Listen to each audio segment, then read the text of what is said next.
Hello. So, happy Friday. This has been the longest week ever. Oh, maybe I should plug in. I feel like something's missing.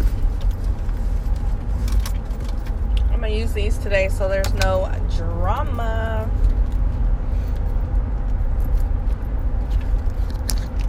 Hey, Jairus. Hey, Jairus. Hi, Mona. I'm going to use the plugins today so that there is no drama. What did I drop? Hi, Diane. Okay. I have no topic today. I don't. It's Friday. Happy Friday from the longest week ever in the history of weeks. Basically, I started thinking it was Friday on Wednesday. I was waking up like, is it Friday? It's so much happening. And then it wasn't. And the next day I was like, okay, today has got to be Friday. And then it was Thursday. So I'm like, oh my gosh, it's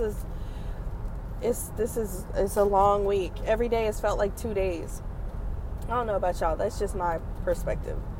I am eating nectarines, and yes, it has been a long week, right? I think we had a bunch of like 4-day weeks, and I don't know, those even felt long, but then now going back to a 5-day week, it was like, I cannot. Well, sorry, it's Friday, so it's Face Your Fears Friday. Good thing I don't have a fear of being late because life. I just been thinking for the last like 20 minutes before coming on, what's on my Friday's fears list today? Y'all have been listening to me for a while. I'm wondering, are you doing the Friday fears list yet? Tell me in the comments. Have you made a list?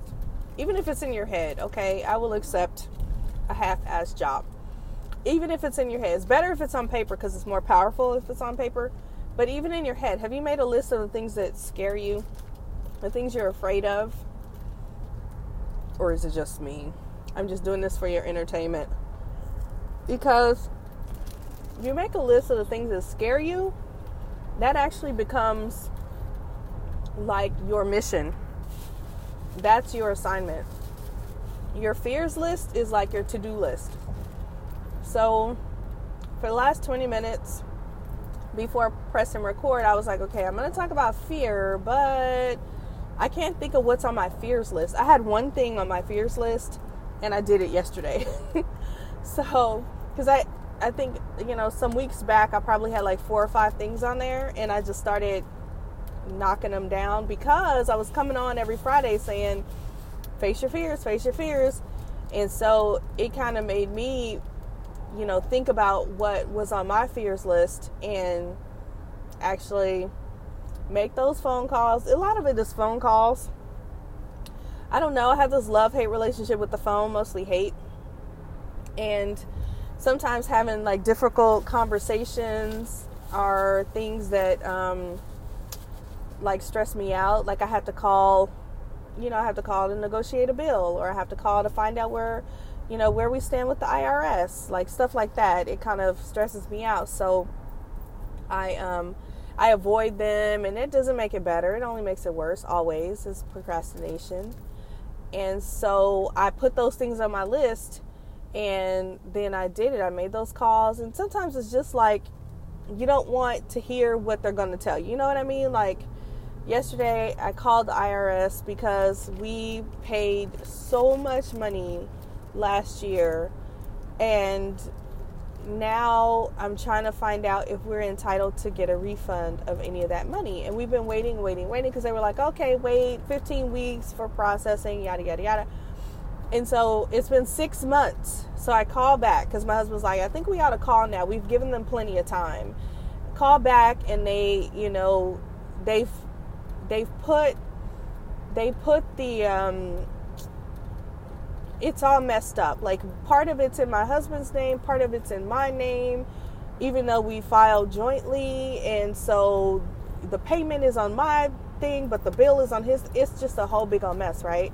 So in some ways, knowledge is power, which is why, like, I talk to Diane about this all the time, like how the budget diary works, because just knowing where you stand gives you so much power over your finances. Even if it's bad news, at least you know where you stand, right? And then you can kind of make it better. So my fear was like not really substantiated. My fear was basically because I didn't know, I don't know where I stand. And so I called them, I talked to them 3 hours on the phone, 3 hours. Well, I mean, I was multitasking because I was at work. So I was typing this report up while I was basically sitting on hold for an hour, and then coming on and letting this other lady look stuff up for an hour because she couldn't figure out what I was talking about. And then the lady who really could help me just said, oh yeah, this is what's wrong, and please give us another 15 weeks to figure it out. So,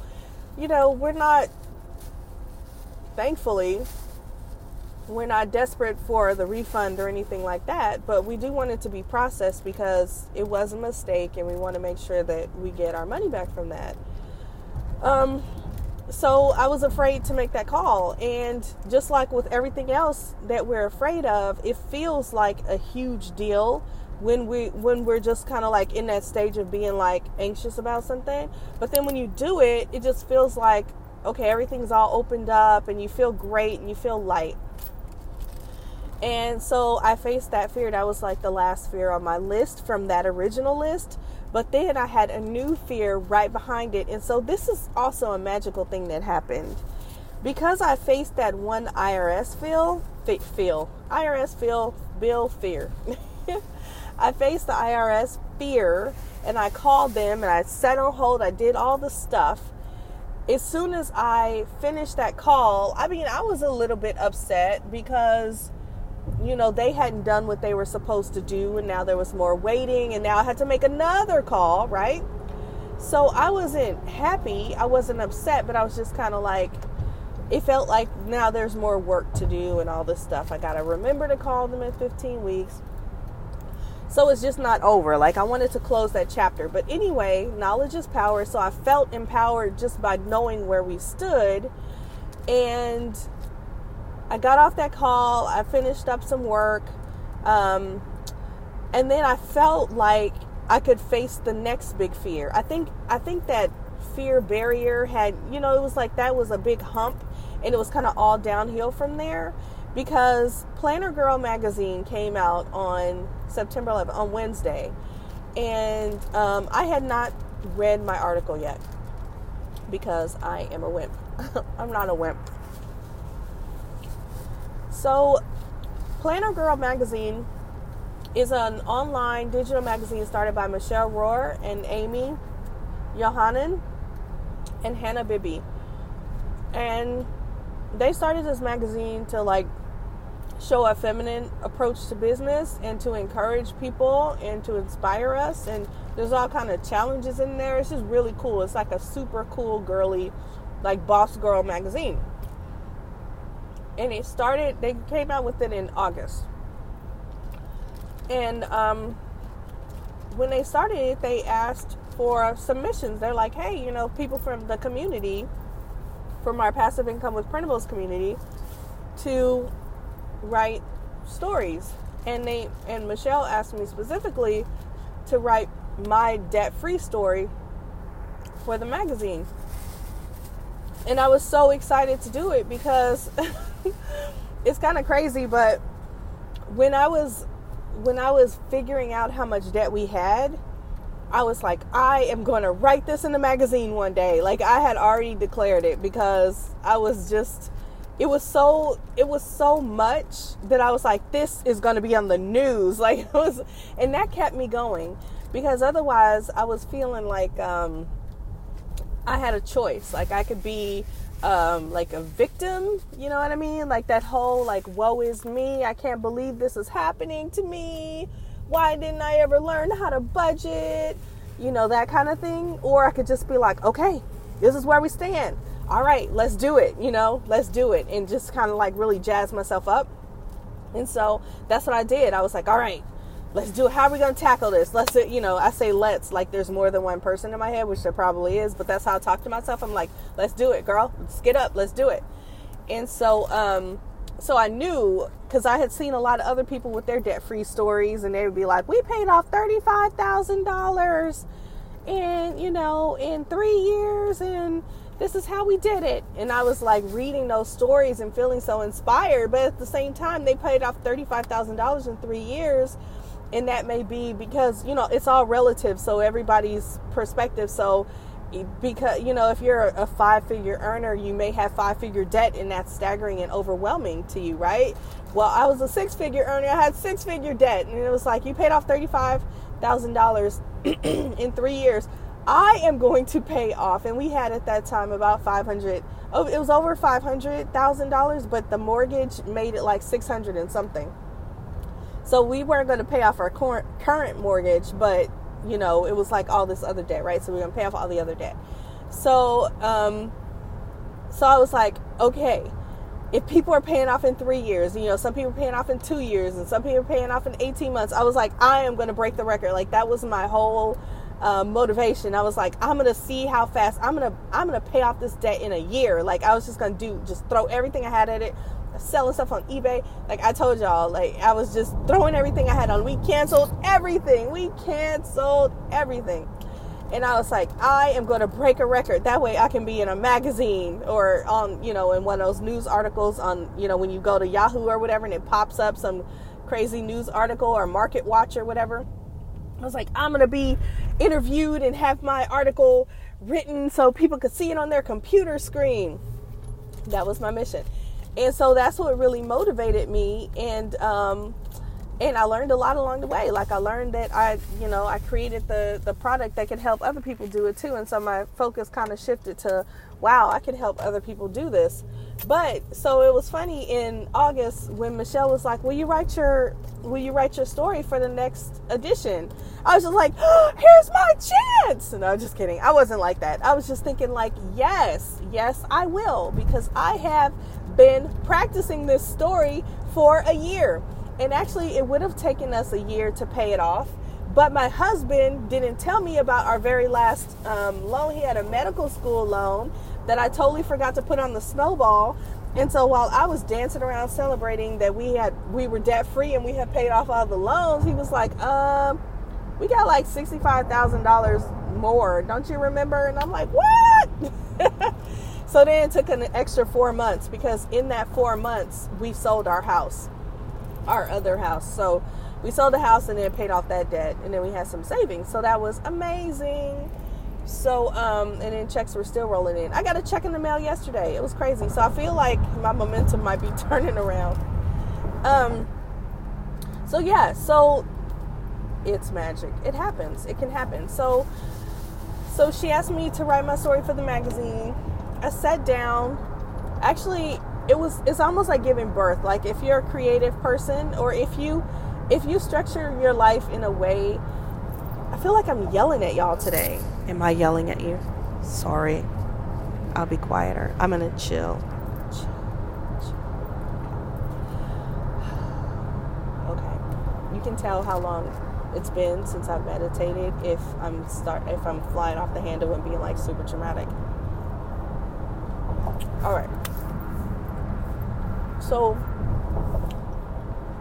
if you're a creative person and you leave space for your creativity to actually flow, meaning you get in alignment to the point where you can hear your intuition, like you calm the monkey down, the monkey in your head calms down enough for you to actually have a peaceful thought, and you let the Holy Spirit or your inner being or your intuition, all different names, same entity, kind of whisper to you what the next step is. Amazing things happen. So I was leaving work one day, and this was after I was asked to write my story, and it feels like, it's the only way I can really describe it. So for the gentlemen who watch this, I'm so sorry if you don't understand this analogy, but it feels like you're giving birth. Not painful or anything like that, but like imminent. Not the imminent that means deep and wide, but the imminent that means like it's coming. Like whether you are at the hospital or you are in the pool with the midwife or whatever you're doing, it's coming. So I was headed to my car in the parking lot and I was going to drive home. I could not drive home because the story, the layout, the outline of the story was bubbling up in me so strongly that I had to grab any piece of paper in my car. And when my husband cleans out my car, there's no papers. Like, I write on stuff. I have notepads everywhere because when ideas come to me, I write them down. I have sticky notes everywhere. I have little notebooks everywhere. My husband cleaned out my car. I have nothing to write on. Anyway, all I had was my happy planner. Thankfully, because I know myself, I have a bunch of blank pages in the back. Otherwise, I've been writing all over the calendar.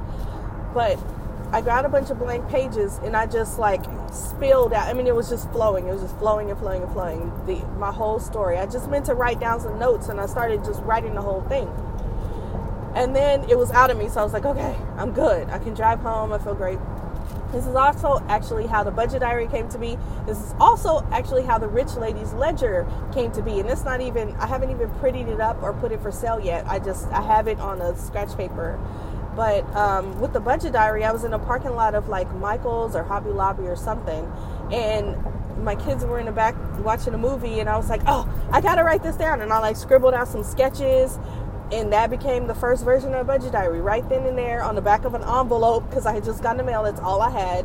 On the back of an envelope, I scribbled out this thing and it became like the activity sheets of the budget diary. I already had the skeleton of it because I've been using it for the whole year. So I had the layout of, did I have the layout? I did have the layout of the way the budget sheets look, but as far as like the order that the pages are in and the activity sheets, I call power pages, which are the ones that kind of spark your intuition and get your goals flowing and that kind of thing. Can be interrupted at any time. Weird. So it all came out like that. And then the Rich Ladies Ledger, I was talking to somebody at work and she was like, I really don't need a budget diary because I don't have any debt. But what I need is, and then she was talking, it was like everything that I needed after I paid off my debt. And I was like, oh my God, I started seeing the principles in my head. I was like, oh my gosh, I know exactly what we need now. So I left that home and I went over to another home and I had to like pull out my work notebook and I was like drawing it out on my work notebook. So if, that'll be completed in the next 90 days I'm not yelling. I thought I was yelling.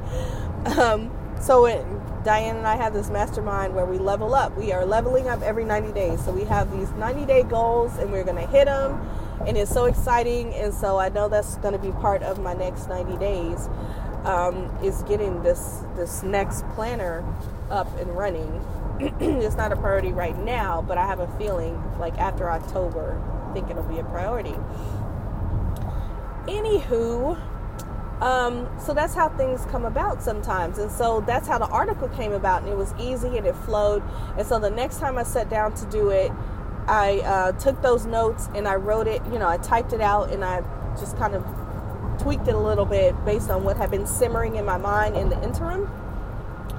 And so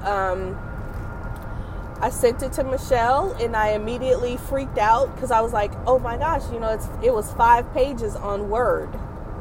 Microsoft Word, and I thought I never asked her how many words she wanted. I never asked how long it should be. I thought it may be too long, and so I immediately felt regret. I said nope. I was kind of expecting it. I was like, nope, you sent it, that's it, no second guesses, it's out there, it's done, right? This is it. This is what we got. And so Amy's another of the publishers, and she's the one who edited my story. She said, it's beautiful, I'm making the layout, do it justice, it's amazing, you're a good writer, like all this stuff. And then she said, you need to know that when this comes out, you are gonna freak out.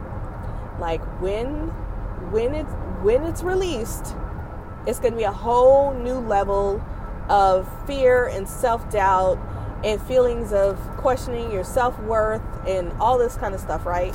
And I was like, okay, I'll get ready for it. Like, I'll be prepared. Right. Sure, you can be prepared for things like that. So I was like, waiting for the thing to come out, waiting. And it finally came out, and I was excited because I was like, wow, that's one of my dreams. One of my dreams has come true. Like, my story's in a magazine on somebody's computer. And so I actually posted about it, like on Facebook. I reshared the stuff because I was like, okay, I know I'm supposed to tell people it's out there so they can read it.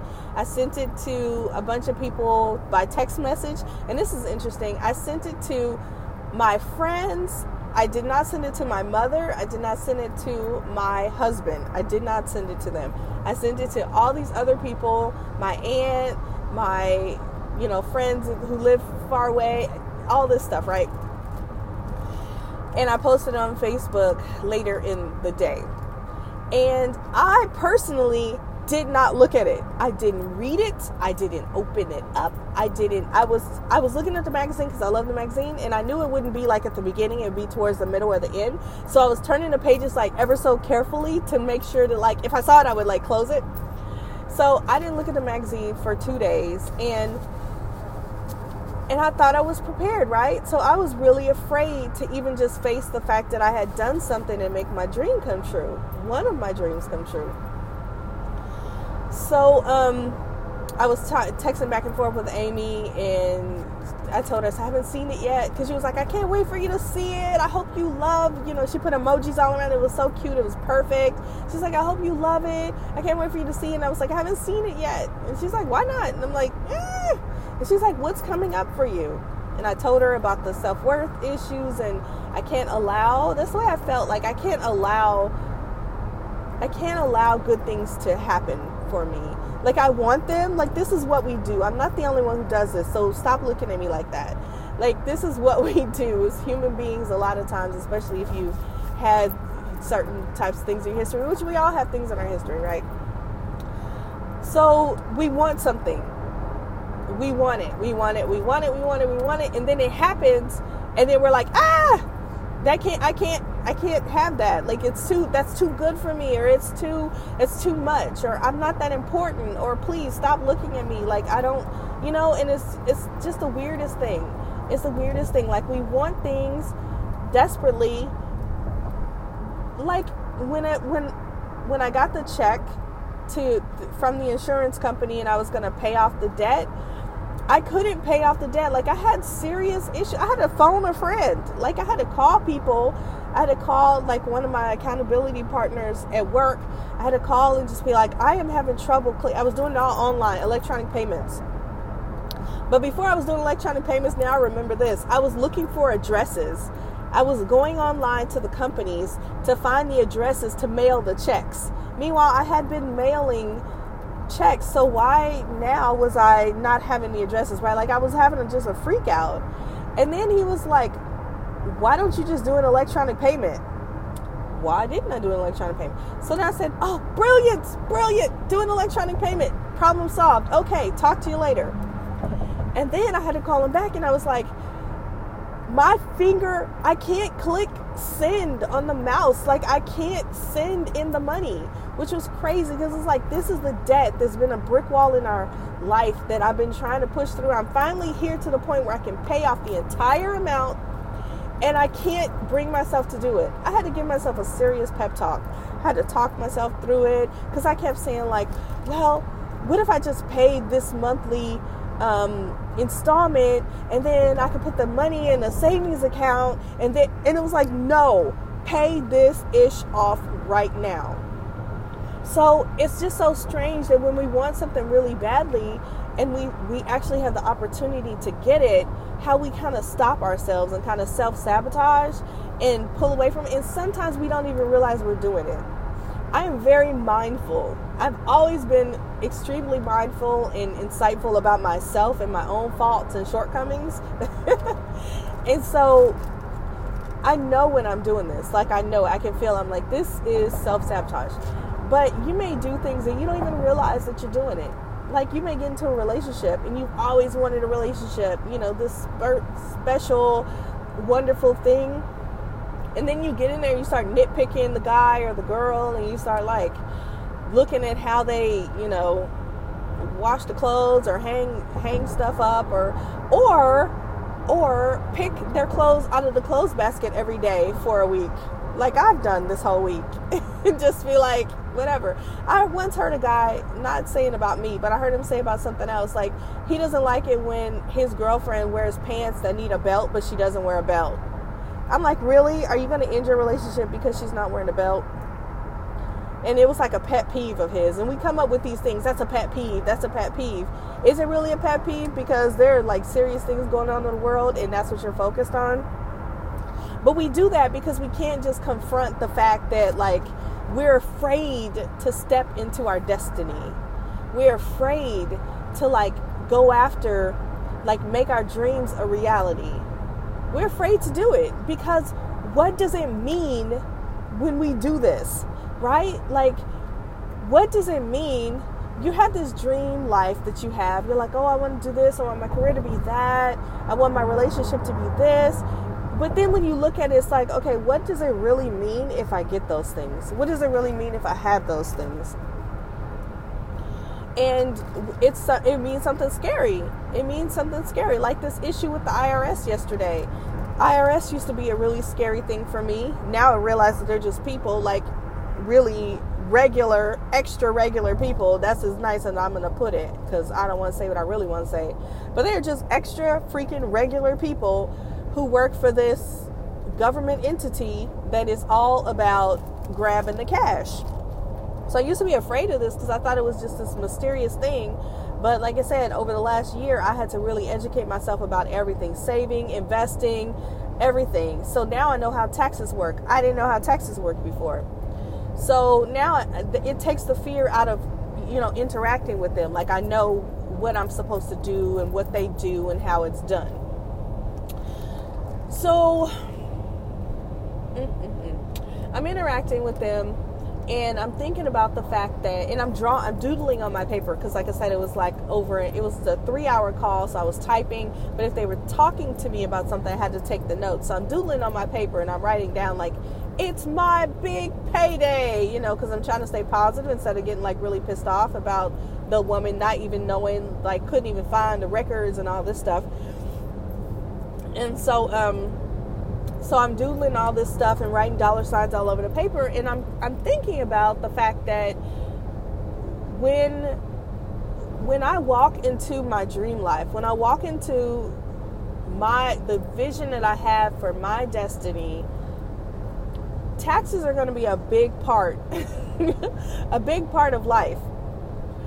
And the fact that I want to be a small business owner, that's a whole different ballgame of taxes. It's a whole different. I actually ended up printing out some stuff so that I could understand how to do small business taxes.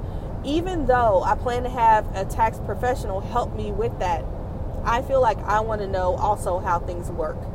Because if you have a tax professional, but they don't do it right, they're not calling in your tax accountant to answer for it during the audit. They're calling you in. And so I'm like, I need to know how to do this too. So it opened up a whole new can of, is this a potential stumbling block? Is this a place where I would have fear? Because a lot of times, I remember when I had a bad relationship with money, and I would think about being rich, or rich people in general, you always think about taxes, and it's like one reason. I mean, if you think about all the reasons that it would suck to be rich, sorry money, but like if you hypothetically, because back in the day this would be like, oh, rich people, they have it horrible because they have to pay all these taxes, and it's like, okay, taxes are part of life. Poor people have to, you're not poor, sometimes you don't have to pay taxes, but you don't have money either. But it's like, I had to pay a lot of taxes, and the best thing to do is to not let that hinder you. Bad things can happen. Bad things can happen anytime. There's data breaches and all this stuff with the banks and all this, but that kind of stuff shouldn't stop you, because if it stops you, you're not even trying to walk into your destiny. So I had this kind of awakening of like a remembrance of when I used to be afraid that having more money would mean more taxes, and that was a reason that I didn't want to have more money. And now I'm not afraid of that. I'm just like, well, come what may, if I have to pay however much percent in taxes, I just get, some help in figuring out how to minimize my tax burden. Because Donald Trump doesn't pay any taxes. Robert Kiyosaki, the rich dad, poor dad guy, he doesn't pay any taxes. And you know what? Not Donald Trump. He's not trying to tell you how. I don't even know if he knows how, but because he has professionals who does that for him. But that Robert Kiyosaki guy from Rich Dad Poor Dad, he is openly telling you how and why he doesn't pay taxes. He will tell you how to do it. Now, I wouldn't completely follow his advice because he's also like $6 billion in debt or something crazy like that. I don't know how he sleeps at night. But he runs his business off debt. I'm not interested in doing that. I don't ever want to have debt again. I don't ever want to owe anybody anything ever again. So, my fear related to the tax thing, and just kind of pushing through that fear, pushing past that fear, led me to this wonderful, like, floating kind of feeling that led me to open the magazine. I told that whole long story to get back to there, right? Convoluted stories. But I was able to open the magazine. I was able to read through it. It was after hours at this point, like work was done, and I was flipping through it. And I read my story, and I was crying. Oh my gosh, y'all, I'm a drama queen. I was crying because I just remember it. It's my story. It's my story, and it touched me because it was my story. And it, just looking back on it, I was just like, oh my gosh, like look at all that we've gone through. It was just, thank God my kids were small because I had them doing kind of all kinds of stuff. We were trying to save every penny, and so I had them doing all kind of stuff so that they wouldn't feel broke, but actually wouldn't ask for anything. And it was fun, but I'm like, thank God that it worked. It really worked really well. And so that was my other fear. Like, that would have been my fear today, that I've been like, I need to read the magazine. And I printed it out. I printed out. I think maybe that's probably a function of like something is wrong with me, where I feel like digital things are going to disappear. I was like, I have to have a physical copy because otherwise it'll disappear, and then nobody will ever believe that I wrote an article for a magazine, and there will be no proof anywhere. Okay, relax, right? So I'm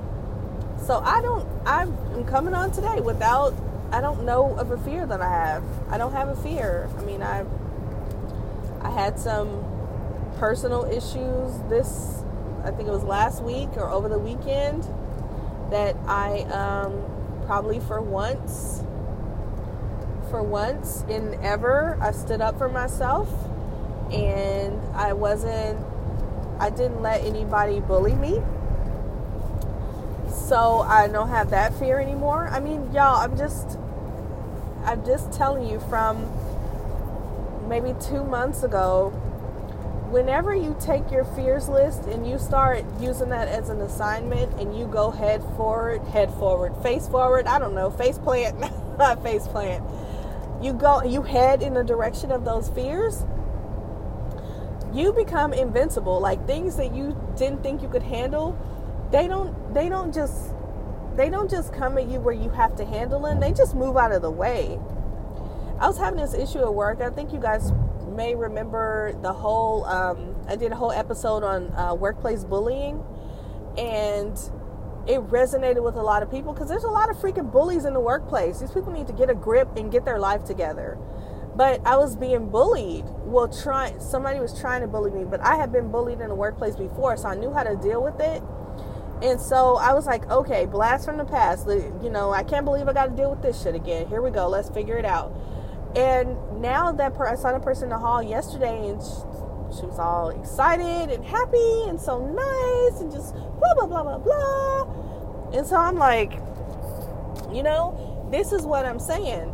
So you get this list of things that you're afraid of, Big things, small things, trivial things. I mean, like I said, calling the IRS was a fear on my list. And if you didn't notice, I said I made this list 2 months ago and I called yesterday. So it's not about tackling everything on your list over the weekend, but it's about taking one small thing. As you're making the list, you'll see, like, I can do that probably like today. And then there's other things that are a little bit bigger that's going to take you a while. And sometimes it even takes you a while to ramp it up in your mind, to even say, like, I'm ready to do that. And sometimes the way to tackle these fears is you have the list, and something on the list is like what I did, like call the IRS. And I don't call them immediately because I'm not quite ready. Somebody had some paint and all kind of stuff, a bucket in the road. It's jerks. Anyway, but if I'm not, okay, it looks tough. I'm scared. Some of the stuff is going to break me down, but I'm going to take tiny steps and I'm going to move in that direction because you asked me to, Lord. That is why I'm going to do it. And once you start doing it, sorry, somebody called me. Once you start taking these fears seriously and actually moving in a direction, it sends a message to the universe, to God. Jairus wants me to say God. I will say God. But it sends a message that you're serious about changing your life. Because if you weren't serious about changing your life, why on earth would you do all these things that you're scared of? It's like the ultimate test, right? It's like, yeah, I am serious because look at what I'm doing. I'm putting my money where my mouth is, so to speak. So then when you send a message to the universe that you're serious, guess who gets on board with you? That's right, God. He gets on board with you and he's like, that one, she's serious. Let's go see what she wants. I once heard this minister, his little tagline, one of his taglines was, when what's important to God becomes important to you, then what's important to you will become important to God. And I think that is what I want to leave you with today. Like, that is how I feel that this fears list works. Because you've stepped out on faith and said, I'm ready to do the hard things. I'm ready to write the hard things down and get creative in how I can solve and move toward the hard things. The easy things are fine. Like, God is like, okay, of course you called your mom. You love your mom. Great. Of course you did whatever. That's easy for you. But God is not looking at your words. He's not listening to you and saying, No, he's looking at your heart. And if in your heart there's fear of doing something, that's what he's looking at. And he's like, okay, that's great. I'm glad you did all that stuff. That's wonderful. You did so great. You fed all these people at the Salvation Army, whatever Salvation Army does. You did great. But what about this thing in your heart that you're afraid of? What about this thing that I can tell that's making you tremble a little bit, making your teeth chatter a little bit? Do it with your teeth chattering. Do it with your ear, when your ears get hot, when you feel like embarrassed or whatever, or scared or anxious, when you got the little tightness in your chest. Do it with the tightness in your chest. Do it with your teeth chattering. Do it with your ears feeling hot. Just do it. Do it and show me that you're serious about what you want and what, that you want, my help. That's your application. And then, yes, your fears list is your to-do list. There you go. It is. It really is. The other things on our to-do list, all that crap that we write down every day, do this, do that, go here, go there, all the errands and all that stuff, that's the easy stuff. That stuff doesn't matter. It's like whipped cream. You eat it, it's just junk. It's just nothing. But your fears list, that's the meat and potatoes. The fears list is the one that gets God's attention. The fears list is, I'm getting chills, y'all, because seriously, the fears list, the one that just makes you feel like I cannot do this, just writing it down is the first step. The next step is when you look at it all the time, you put it on your bathroom mirror. When you look at it, you start to get ways that you can do it. Even if it's a tiny thing, you look at it and you say, you know what? And this is why you need a coach. Okay. I'm going to be a coach. If you want me to be your coach, I will someday soon let you know how I can be your coach. But I would love to sit down, look at your fears list, and show you how you can break it down. And if you look at it long enough, you can break it down. You look at it day after day after day. Maybe on the third day, you realize, you know what? If I just got the address to this place, say you need to go and... I think somebody is butt dialing me. Seriously, like there's nobody on the phone. But say you need to go somewhere and do something. Craziness. Just getting the address to the place, just mapping the route, just figuring out how long it's going to take. That takes a little bit of the pain out of it. That takes some of the scariness out of it, the unknowns away from it. You don't have to go do it that day. You don't even have to call them that day, but just take one tiny step in that direction. And then, hello, sorry about that. She finally got it together. Okay, so just a tiny step in the direction of your fears already gets God's attention, that you're ready, you're serious about taking your life seriously and doing some things to make a change. So what tends to happen after that is that you'll find that the doors are opening easily, right? Things are happening more smoothly.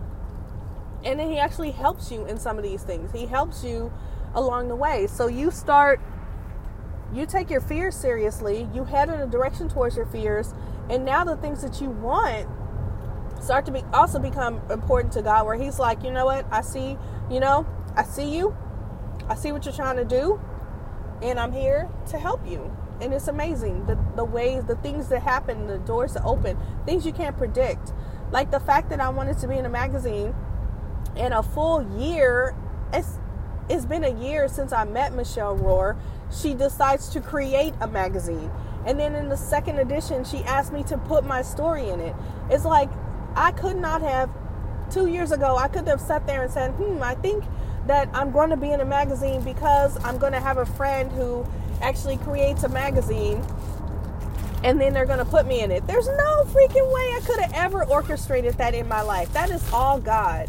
That is 100% God saying, I see you, and let me help you. And that's not the only way. That's not the first way he's done that. That's not the only way he's done that. It's been several things, several. My entire year of 2019 has been God saying, I see you. I see all the stuff you did in 2018, for one thing, because I really faced fears in 2018. I see all the challenges that you're overcoming, and I'm not backing down. Like I said, I was bullied at work. I was bullied in my personal life. I didn't back down. I didn't turn around and do what I would normally do, is kind of just roll over and just, keep the peace. No, I was like, no, let's tackle this issue. Let's talk about this. Let's go, and the reward has been